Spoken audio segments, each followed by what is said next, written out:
எல்லோருக்கும் வணக்கம். எல்லோருக்கும் ராமநவமி நல்வாழ்த்துக்கள். இன்னைக்கு விலாகில் என்ன பார்க்க போகிறோம்னா, காலையில் எழுந்திருந்து கோலம் போட்டாச்சு.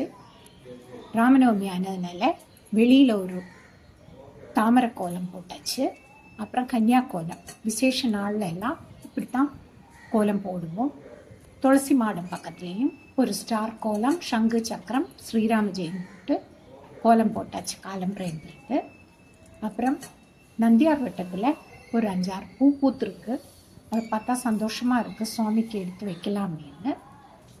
அப்படி அடுத்தது ஒவ்வொன்றா இங்கே வீடு கன்ஸ்ட்ரக்ஷன் நடக்கிறதுனால ரோடெல்லாம் ஒரே பொடியாக இருக்குது.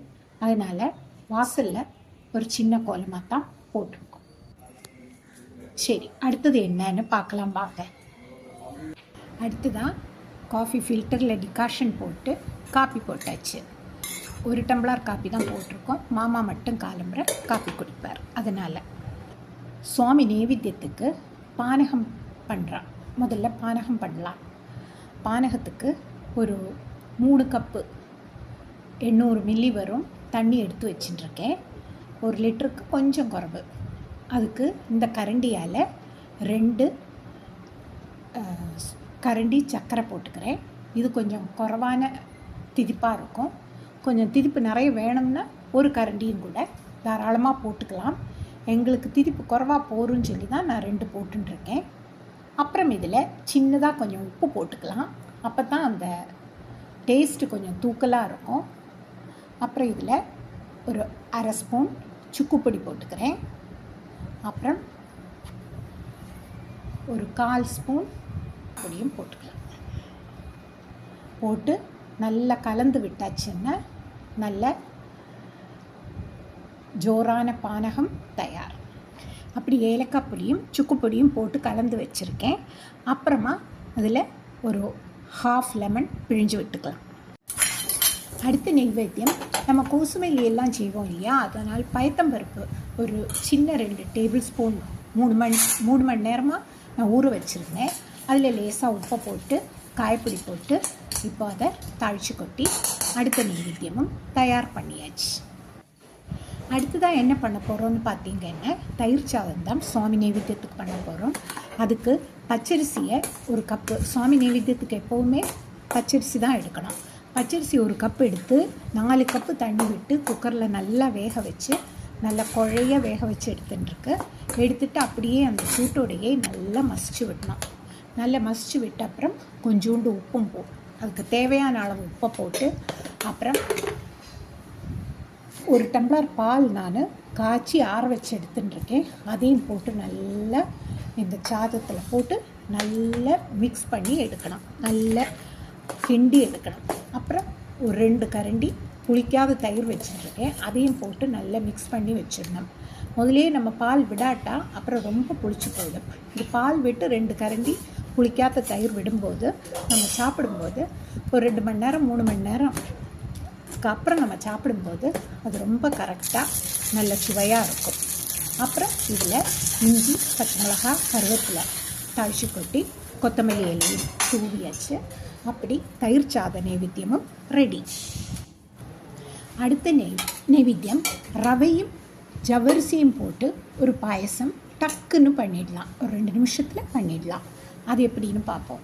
முதல்ல கொஞ்சம் நான் 2 கரண்டி ரவையை எடுத்து 1 ஸ்பூன் நெய் விட்டு நல்லா ரோஸ்ட் பண்ணிக்கிறேன். நல்லா செவக்க ரோஸ்ட் பண்ணணும்னு இல்லை, நல்ல ஒரு வாசனை வரும்போது அந்த பச்சை வாசனை போனால் போதும். ரவையோட வறுக்காத்த ரவையானதுனால நான் அப்படி வறுத்துக்கிறேன். நீங்கள் ரோஸ்டட் ரவையானா அப்படியே கூட உங்களுக்கு போட்டுக்கலாம். இதை வானிலையில் போட்டுட்டு இதுக்கு 4-5 கப்பு, 1 கப்பு ரவைக்கு 5 கப்பு தண்ணி வச்சு வேக வச்சுக்கலாம். அப்புறம் நல்லா வேகட்டும். அப்புறம் நம்ம பார்க்கலாம். இந்த வானிலையில் ரவையும் ஜவ்வரிசியும் நல்லா வெந்தாச்சு. இனி நம்ம 2 கரண்டி ரவை எடுத்துருக்கோம் இல்லையா, அதனால் நான் 2 கரண்டி ஜீனியை போட்டுக்கிறேன். ஆனால் இது கொஞ்சம் மட்டாத்தான் இருக்கும். நீங்கள் நல்ல ஜீனி வேணும்னா கரெக்டாக நல்ல திரிப்பு வேணும்னா 2 கரண்டிக்கு 4 கரண்டி ஜீனி போட்டால் தான் நல்ல திரிப்பாக இருக்கும். மட்டா ஜீனி போருன்னு சொல்லி நான் போட்டுருக்கேன். அப்புறம் இதில் கொஞ்சம் ஆறின பாலும் விட்டு முந்திரி பருப்பும் தாளித்து கொட்டி கொஞ்சோண்டு ஏலக்காய் பொடியும் போட்டாச்சுன்னு நம்ம பாயசம் ரவா ஜவ்வரிசி பாயசம் நெய்வேத்தியம் ரெடி. அடுத்தாப்பில் என்னன்னு பார்த்தீங்கன்னா, நம்ம பூஜா ரூமில் விளக்கெல்லாம் முதலையே ஏற்றியாச்சு. சுவாமி படத்துக்கெல்லாம் பூ வச்சு, பூ வேறு வெளியில் வாங்கலை, கொஞ்சம் நந்தியார் வட்ட பூ இருந்தது இல்லையா, அது வீட்டிலையே நமக்கு கிடைக்கிற பூ சுவாமிக்கு வைக்கிறதுல ரொம்ப சந்தோஷம், மனசுக்கு ரொம்ப சந்தோஷமாக இருக்கும். பெருசாக எல்லாம் கிடையாது, ஒரே ஒரு செடி தான், அதுவும் கொஞ்ச நாள் நாங்கள் வீட்லேயும் இல்லை, தண்ணி விடலை, இருந்தாலும் அதில் பூ பூக்கிறத பார்த்தோன்னே ரொம்ப சந்தோஷமாக இருந்தது. அதை சுவாமிக்கு வச்சுட்டு மாமா வந்து ராமநவமி பூஜை பண்ணி நெய்வேத்தியம் சுவாமிக்கு பண்ணுறார். பூஜா ரூமில் பார்த்தீங்கன்னா இந்த ராதாகிருஷ்ணன் படம் வந்து என் பையனோட மாமியார் வரைஞ்சது, அதை எனக்கு ப்ரெசண்டாக கொடுத்தாங்க. அதை அப்படி நான் பாதுகாத்து வச்சுருக்கேன். இதை உங்கள் கூட ஷேர் பண்ணிக்கலான்னு நினச்சேன், அதனால தான் காமிச்சேன். அப்படி இந்த ராமநவமி விசேஷமாக இந்த டீட்டெயில்ஸ் எல்லாம் உங்களுக்கு நான் ஷேர் பண்ணணும்னு ரொம்ப நாளாக நினச்சிட்டு இருந்தேன். அது இன்றைக்கி கடவுள் புண்ணியத்தில் முடிஞ்சது. இந்த வீடியோ உங்களுக்கு பிடிச்சிருந்தா லைக் பண்ணுங்கள், ஷேர் பண்ணுங்கள், சப்ஸ்கிரைப் பண்ணுங்கள்.